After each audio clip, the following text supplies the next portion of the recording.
नमस्कार मित्रों, मैं रूप कुमार न्यूज 777 पर एक बार फिर आप सबका स्वागत करता हूं। आप देख रहे होंगे मेरे साथ एक बहुत मासूम सा प्यारा सा बच्चा बैठा है। आप सोच नहीं सकते कि इस बच्चे ने क्या कारनामा किया है। आइए तो चर्चा कर लेते हैं उस कारनामे की। इनका नाम है दिव्य प्रकाश और दिव्य प्रकाश लाए है आईसीएसई बोर्ड में 2025 की परीक्षा में 99%। आप क्या हालचाल है? ठीक। कैसा लग रहा है आपको 99% लेने के बाद 10वीं कक्षा में? अच्छा लग रहा है। आप इसका श्रेय किसे देना चाहते हैं? जो आप 99% लाए, इसके पीछे किनको श्रेय देना चाहते हैं? भगवान को, टीचर्स को, माता पिता को। भगवान को, माता पिता को, टीचर्स को। किसका विशेष योगदान रहा? किसने आपको ज्यादा मेहनत की आपके ऊपर? किसी ने कुछ समझाया बुझाया होगा? वो सब हम थोड़ा विस्तार से जानना चाहते हैं, इसके बारे में बताया। टीचर्स ने काफ़ी हेल्प की। टीचर्स ने बहुत हेल्प की। मतलब एग्ज़ाम के कुछ 5-6 दिन पहले तक जैसे मेरे बैच के जितने बच्चे हैं उन लोगों का स्कूल क्लोज हो गया था, लेकिन फिर भी सिस्टर ने अलाउ किया था कि लाइब्रेरी में आके बैठ के पढ़ सकते हैं। तो मैं वहाँ जाता था, जितने डाउट होते थे वहाँ क्लियर कर लेता था। मतलब लाइब्रेरी में जाके बैठते थे, सेल्फ स्टडी करते थे। अच्छा ये बताइए, कोचिंग वोचिंग कहीं लेके? नहीं, कहीं नहीं ली। क्या आपने कोई कोचिंग नहीं ली? कोई नहीं। अच्छा। और सेल्फ स्टडी से और टीचर्स, स्कूल के टीचर्स की मदद से ये सब हो पाया जी। कहते हैं ना, शिक्षा व शेरनी का दूध है, जो पिएगा वो तो दहाड़ेगा ही। बाबा साहब के कथन है ये, लेकिन उसको सत्य साबित कर रहे हैं दिव्य प्रकाश जी जैसे युवा कह सकता हूं क्या आपको? जी। आप युवा हैं? हाँ। निश्चित तौर पर। तो मैं बात करूंगा सर, ये बताइए किस किस सब्जेक्ट में कितने कितने मार्क्स रहे, कितने कितने नंबर है सर, हमारे दर्शकों को बताएं। कंप्यूटर में 100 था, साइंस में 100 था, मैथ्स में 99, इंग्लिश में 97, ज्योग्राफी और हिस्ट्री का एक साथ 97 था और हिंदी में 99 था। आप किस तरह से पेपर लिखते थे कि इतने नंबर आ सके?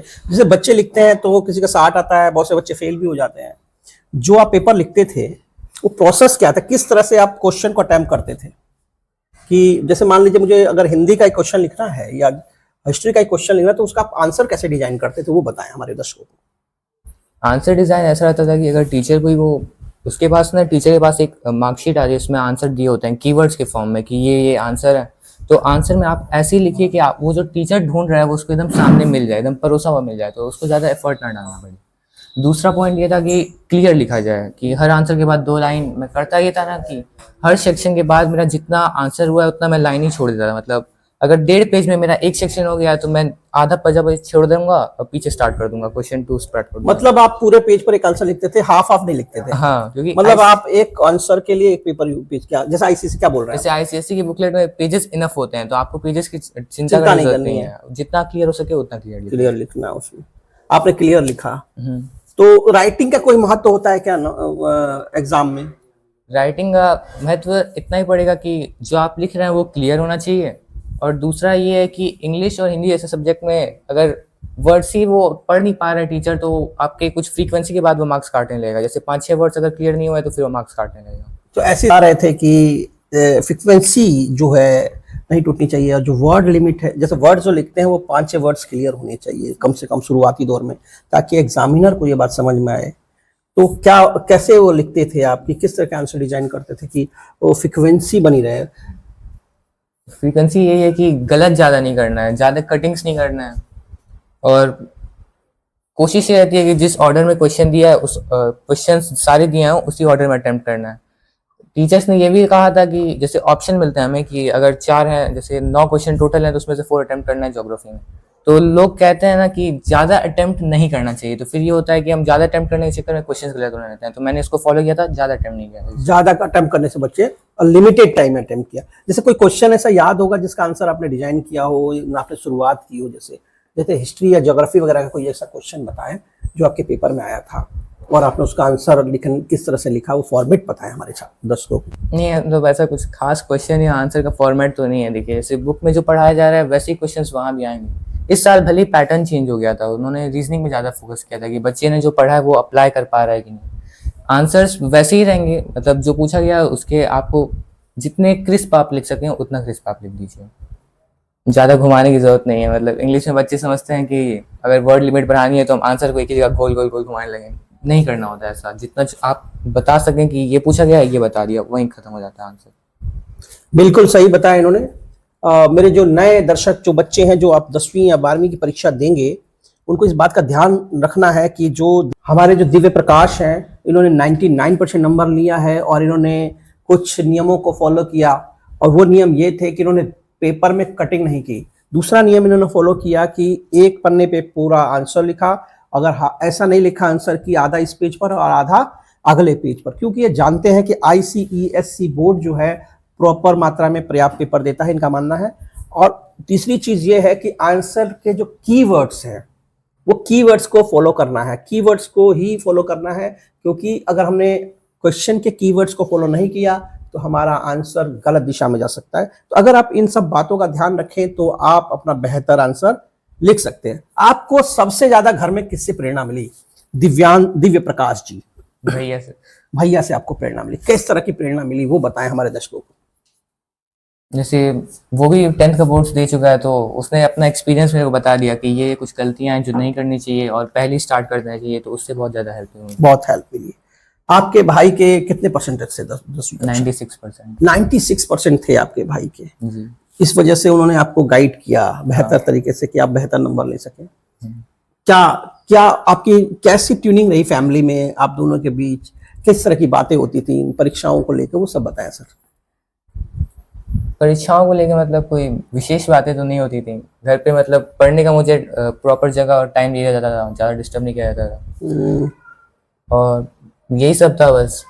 जैसे कि आपके भाई से मेरी बात हुई थी, उन्होंने बताया था मुझे कि उनके 96% जब 10th में आए तो अपनी कक्षा में वो 4th पोजीशन पे थे।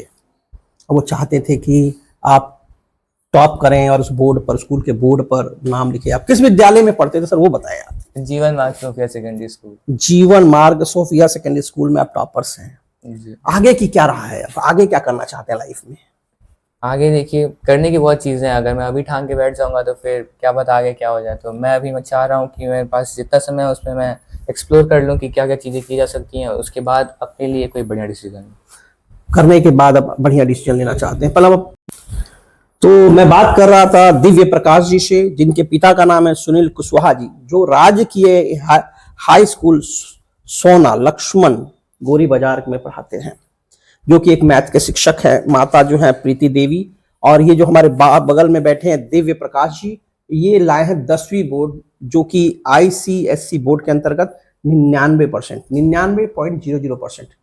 तो देख सकते हैं कि ऐसे भी लोग हैं जो 99%, 100% लाते हैं।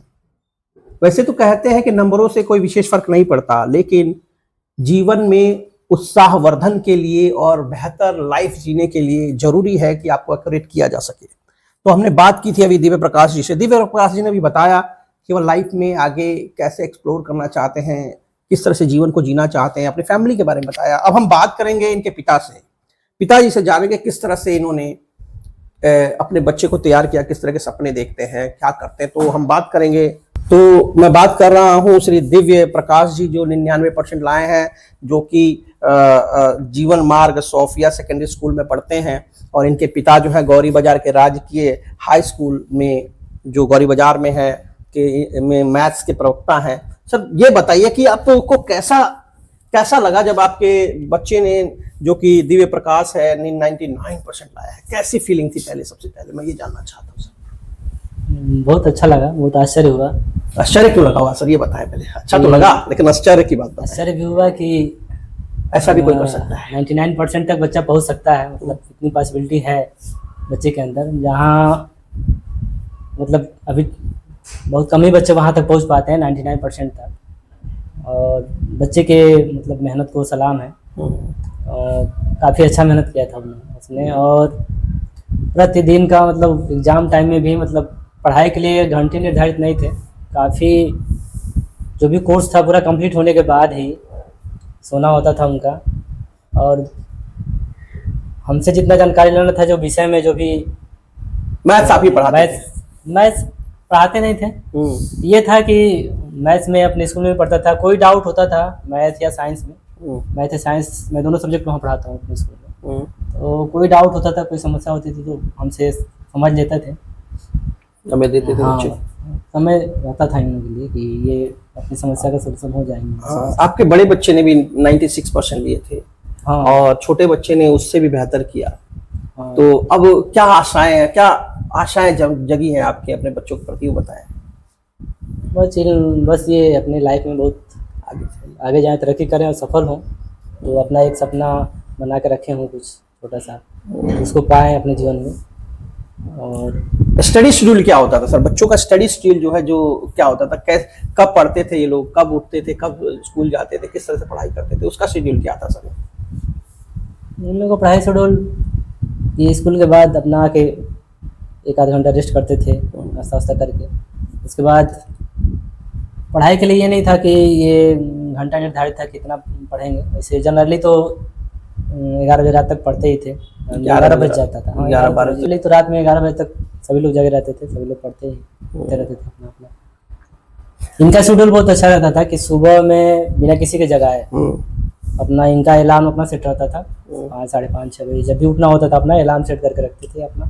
खुद से उठ जाना, खुद से अपना काम करना, खुद से पढ़ाई करना। इनका कमजोर पक्ष क्या था सबसे? कुछ मतलब इनको कहना नहीं पड़ता था कि पढ़ना है, तैयारी करना है। अच्छा, इनको जो पढ़ाई वढ़ाई में सबसे कमजोर पक्ष क्या लगा आपको, कि किस विषय में और इनको अधिक पकड़ होनी चाहिए थी?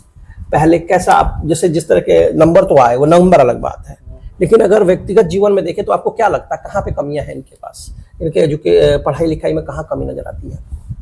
नहीं, कहीं कोई कमी तो कमी नहीं नजर नहीं कमी नजर नहीं। अपना इन्होंने अपना 100% योगदान हर दिया जगह था। 100% 100% योगदान दिया था, कहीं कोई कमी नहीं रही थी। आप देख सकते हैं कि एक पिता को अपने पुत्र पर पूरा विश्वास था कि वो निश्चित तौर पर बेहतर करेंगे, और शेड्यूल देख लिए आपकी कैसे कैसे रहता है, और अपने सारे तथ्यों को उन्होंने बहुत अच्छे से क्लियर किया, और टाइम का मैनेजमेंट अच्छा रखा, दिमाग को संतुलित रखा, और बेहतर तरीके से तैयारी कर 99% नंबर लेकर श्री दिव्य प्रकाश जी ने यहाँ देवरिया का ही नहीं परचम लहराया, अपने स्टेट को और देश को भी गौरवान्वित किया है। जहाँ तक हम बताते चलें कि अगर रैंकिंग वाइज देखें तो भारत में इनकी ICSE बोर्ड में 6ठी रैंकिंग है। तो बहुत ही अच्छा प्रतीत हो रहा है। मैं बात कर रहा हूँ, जब इनसे, इनके पिता से बात कर रहा हूँ, तो अच्छा प्रतीत हो रहा है कि इस तरह के भी बच्चे हैं, अच्छा सपना देखते हैं और अपने सपने को पूरा करने का प्रयास करते हैं। इसी तरह की बातों के लिए हम बात करेंगे अभी और किसी और भी इनके भाई से, परिवार के अन्य सदस्यों से। मैं बात कर रहा हूँ श्री दिव्य प्रकाश जी, जो कि भारत में ICSE बोर्ड में 6ठी रैंक लाए हैं। देवरिया जिला इनका के में रहने वाले हैं ये, और इनका जो घर है उमानगर देवरिया में है। ये यहाँ जीवन मार्ग सोफिया सेकेंडरी स्कूल में पढ़ते थे। 99% के मार्क्स हैं। मैं इनसे बात करूंगा इनके शेड्यूल के बारे में। सुबह से शाम तक का रूटीन क्या होता था सर आपका? करीब 5, साढ़े 5 बजे उठ जाते थे। उसके बाद स्कूल का टाइमिंग पूरा चलता था, तो फिर स्कूल से आते थे तो आधा घंटा या 20 मिनट का नैप लेके खाना खा के फिर जितना काम मिला था उतना करने लगते थे। होमवर्क पूरा करते थे सबसे पहले? हाँ, होमवर्क पूरा, मतलब होमवर्क ज्यादा स्कूल में ही कर लेते थे, घर पे ज्यादा कुछ मतलब स्कूल में होमवर्क निपटा लिया और फिर घर आके फिर फ्रेश पढ़ाई में लग जाते? जी। तो जरूरी है कि आदमी ब्रेक भी ले, तो मैं ले लेता था। मैं करीब 2-2 घंटे पे उठ के ब्रेक ले लेता था।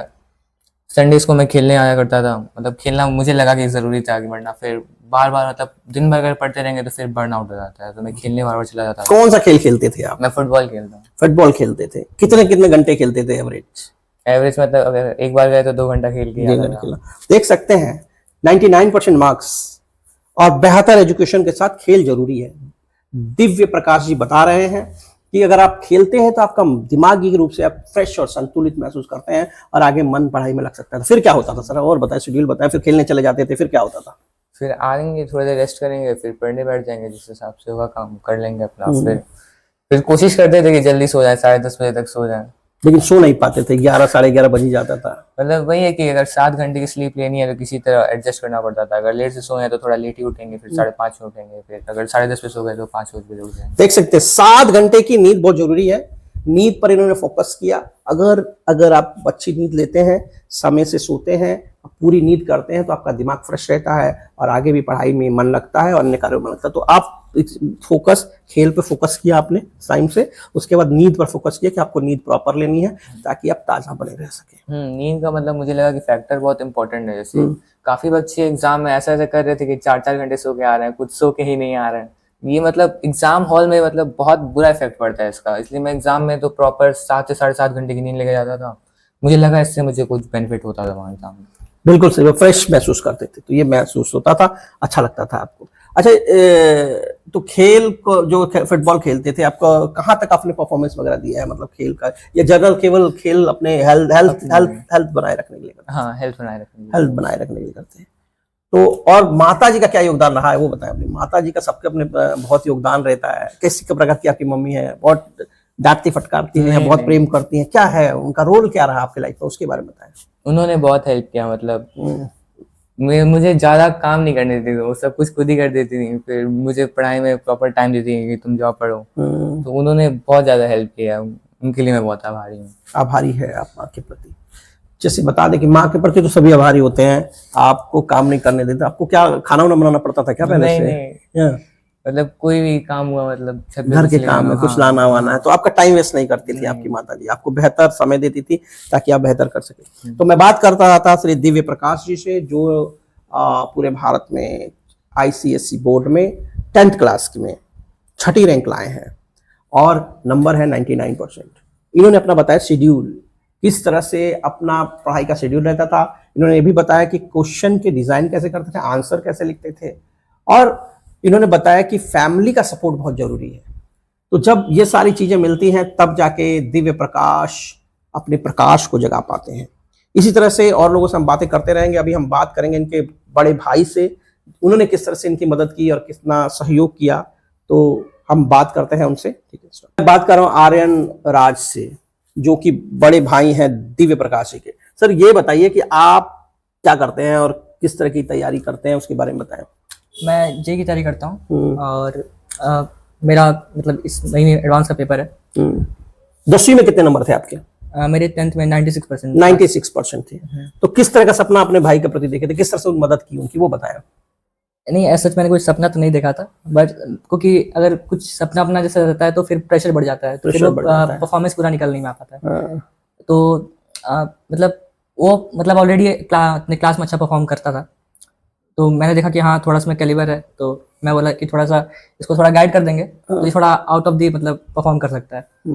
तो हाँ, मैंने इसको मतलब कॉमन मिस्टेक जो करते हैं, कॉमन मिस्टेक्स जो बच्चे करते हैं, अभी जैसे जो मैंने भी किया था, जिसकी वजह से मेरा थोड़ा बहुत ऊपर नीचे हो गया था परफॉर्मेंस, तो उसमें मैंने बोल दिया कि ये सब चीजें बिल्कुल मत करना, ठीक है। और जैसे कौन सी चीजें नहीं करना वो बता दें हमारे दर्शकों को। हाँ। क्योंकि आप भी एक टॉपर रहे हैं, 96% लिया है ICSE बोर्ड में, तो वो बताएं तो क्या क्या कमियां थी जो दूर कर लेनी चाहिए बच्चों को। बच्चे जैसे बहुत ज्यादा टाइम अपना जैसे स्कूल के होमवर्क में ही लगा देते हैं, तो स्कूल का जो होमवर्क करने का टाइम होता है, लिखने का टाइम होता है, वो आपके पेपर में वो नहीं आने वाला है। मतलब आप लिख के याद नहीं कर, मतलब आप याद नहीं कर रहे हैं, आप बस लिख रहे हैं, तो आप एक तरह से मतलब कुछ आउटपुट नहीं निकाल पा रहे हैं। आप बस देख लीजिए, लर्निंग प्रोसेस पे आप ध्यान दीजिए, ज्यादा से ज्यादा सीखिए, लिखिए कम और सीखिए ज्यादा। हाँ, आगे तो बच्चे अब कॉपी कंप्लीट करते जा रहे हैं, 1 कॉपी 2 कॉपी 3 कॉपी, और पूरा सिलेबस खत्म हो जाता है, तो ये नहीं करना चाहिए था। और उसके बाद पेपर अटेम्प्ट कैसे करना है, क्योंकि एट द एंड आपका मतलब रिजल्ट किस पे आने वाला है, क्योंकि आप पेपर कैसे अटेम्प्ट करते हैं। जैसे मैं जे की तैयारी करता हूँ, तो एट द एंड क्या मैटर करता है कि मैं पेपर में क्या करके आया,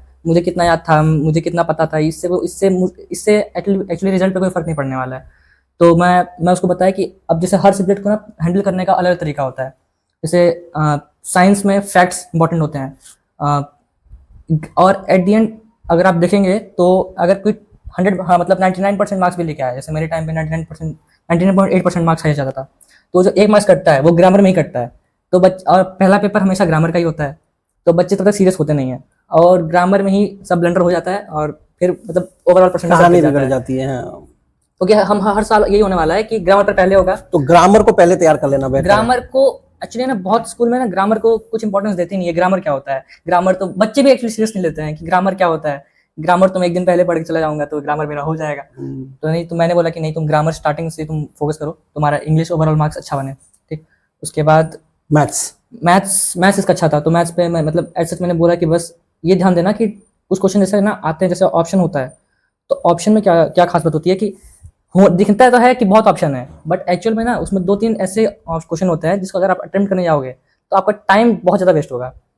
तो मैं बोला कि पहले तुम अगर जो तुम्हारा 15 मिनट का रीडिंग टाइम होता है उसमें उसमें पहले ये कोशिश करना कि जो ऑप्शन पिक करो, क्योंकि ऑप्शन पिक करना ही गेम है। सेक्शन बी का गेम ऑप्शन पिक करना ही है। अगर ऑप्शन ठीक से पिक कर पाओगे तो तुम एग्जाम के बाद तुम्हारा वो पेपर अच्छा चला जाएगा।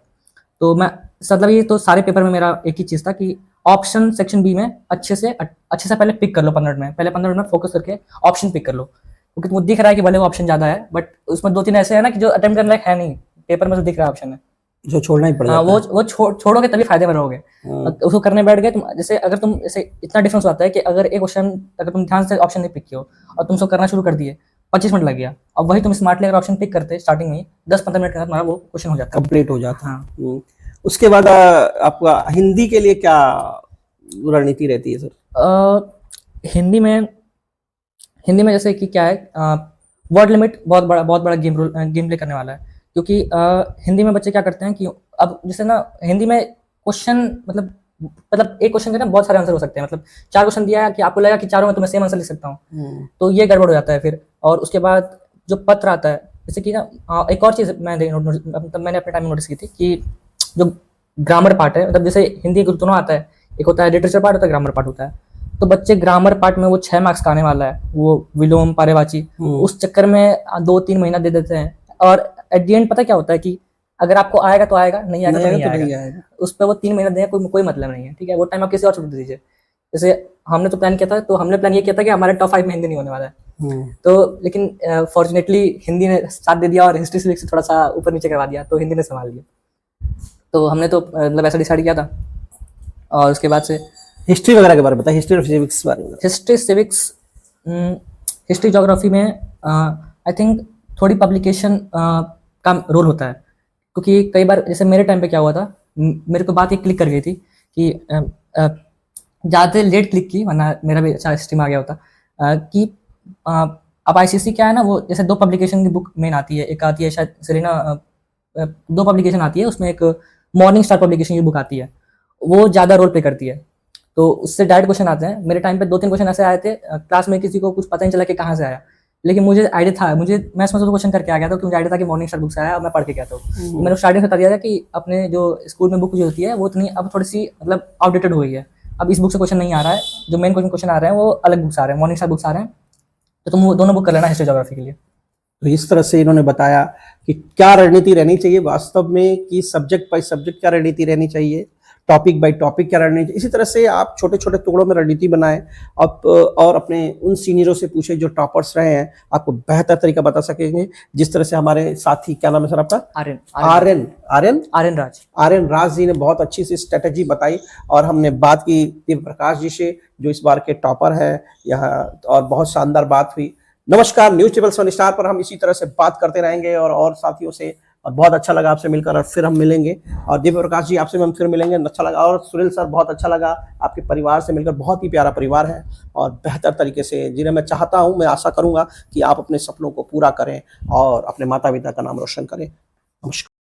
नमस्कार मित्रों, हम बात करें न्यूज टेबल वन स्टार पर, और अभी हमने बात की दिव्य प्रकाश जी से, और हम बात कर रहे हैं उनकी माता जी प्रीति देवी जी से। हाँ मैम नमस्कार, कैसी हैं आप? कैसा महसूस हो रहा है? आपका बच्चा जो है 99% लाया है, ऑल इंडिया 6th रैंक है उसकी, और बहुत बेहतर बच्चा कर पा रहा है। तो 10वीं ICSE बोर्ड में लाया, तो कैसा लग रहा है आपको, इसमें कैसा महसूस हो रहा है वो बताएं हमको। बहुत ही अच्छा, ये लोग अपना मेहनत किए थे और सक्सेस हुए। क्या आशाएं हैं अपने बच्चों से, वो बताएं। ये आशा है कि भाई ये लोग अपना जो सपना देखे हैं वो पूरा करें, और आगे भी इसी तरह से सफलता पाने के लिए मेहनत करते रहे। सफलता पाने के लिए लगातार मेहनत करते रहे। तो जब बच्चे जो पढ़ते थे तो किस तरह का शेड्यूल होता था, आप किस तरह से इनकी मदद करती थी वो बताएं मैम। मैं मदद तो काफी नहीं की, कैमरे की तो इन्हीं लोग, हमारे दर्शकों मेहनत तो इन्हीं लोग का था, ये अपना पढ़ाई की और पढ़ाई करते थे। किस तरह से पढ़ते थे आपके बच्चे? पढ़ाई में तो इन्होंने लापरवाही नहीं की। लापरवाही नहीं की। हाँ। कितने घंटे पढ़ते थे लगभग दिन में? घंटे क्या, जैसे स्कूल के आने के बाद इन्होंने अपना जो समय था वो इधर उधर अपना टाइम पास करके पढ़ाई को फोकस किया। पढ़ाई पे फोकस किया। और अच्छे से पढ़े। हाँ अच्छे से। अच्छा, आप कभी नानी और इधर उधर मतलब रिश्तेदारी में नहीं जाते थे क्या? शादी ब्याह में बच्चों का जाना होता था कि नहीं होता था, उसके बारे में कुछ? नहीं, ये लोग मेन टाइम पे ही पहुंचते थे। मेन टाइम पे मतलब अब हाँ। बारात निकल रही है तो पहुंच गए। हाँ उसी समय। खाना चालू हो गया तो प्लेट उठा हाँ लिए। ऐसे ही हुआ है, इसमें तो 1 फरवरी में ही शादी था। हाँ। और एंड टाइम पे ही लोग अपना एंट्री किए हैं वहाँ पे। जब खाना चालू हुआ तुरंत हाँ प्लेट जो उठाए, भी समझिए आप लोग। प्लेट उठाए और तुरंत खाना हाँ, खाए और अपना- तुरंत वापस घर। हाँ अपना मेन विधि पे पहुंचे, फिर अपना रिटर्न कर लिए। अच्छा, समय से मतलब हाँ, टाइम को बहुत ही क्रश करके अपने हाँ। आप को बचाकर समय को मैनेज करके इन्होंने हाँ ऐसा किया। इन्होंने कहीं जाना उचित नहीं समझा पढ़ाई के आगे। क्या कभी आपने ऐसी कल्पना की थी कि मेरे दो बच्चे दोनों के दोनों बेहतर नंबर लेके आएंगे, इस तरह से तो सीओ नहीं, इस तरह का तो आशा मुझे था, क्योंकि ये तो स्टार्ट से ही इन लोग का पोजीशन जो है वो फर्स्ट रैंक पे ही रहा है। बेहतर रहा है बच्चों बेहतर ही रहा है। का। खुशी है कि मेरे बच्चे अच्छे बेहतर हैं। हाँ अभी तक तो है, अब आगे इन लोग का मेहनत। और आपने क्या सोचा कि मेरे बच्चे क्या करना चाहिए, मतलब आपको सबसे ड्रीमी चीजें क्या लगती हैं कि हमारी लाइफ में ऐसा होना चाहिए, कुछ ऐसा कुछ बताएं। जैसे कुछ लोग माता पिता चाहते हैं कि हमारे बच्चे आईएएस हो जाएं, कुछ लोग ये चाहते हैं कि हमारे बच्चे जो है फला फील्ड में जाएं, फॉरेन चले जाएं, प्रोफेसर हो जाएं, तो ऐसा कुछ है क्या? नहीं, उस तरह का हम कोई बाउंडेशन इन लोग के ऊपर नहीं लगा रखे हैं। अब इन लोग का जिसमें रुचि हो, सेल्फ रिलायंस छोड़ हाँ। रखा है इन लोगों को। अब ऐसा नहीं है कि हम लोग के ऊपर से इन लोग के ऊपर कोई प्रेशर है कि नहीं इसी लाइन में आप लोग को जाना है। अच्छा। इस तरह का कुछ नहीं।